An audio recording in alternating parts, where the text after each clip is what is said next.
ไกลเท่าไรยิ่ง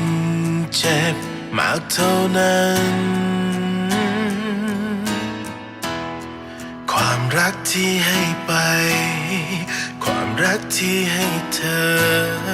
ไม่มีความหมายยิ่งรักเธอมากเท่าไรยิ่งทำให้ใจยิ่งเจ็บช้ำและแล้วก็มาถึงในวันที่ตัวฉันต้องตัดใจ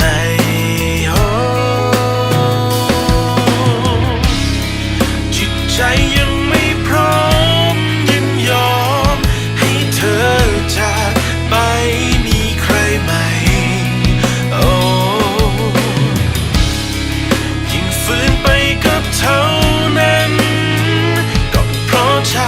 ก็เพราะเธอเปลี่ยนไป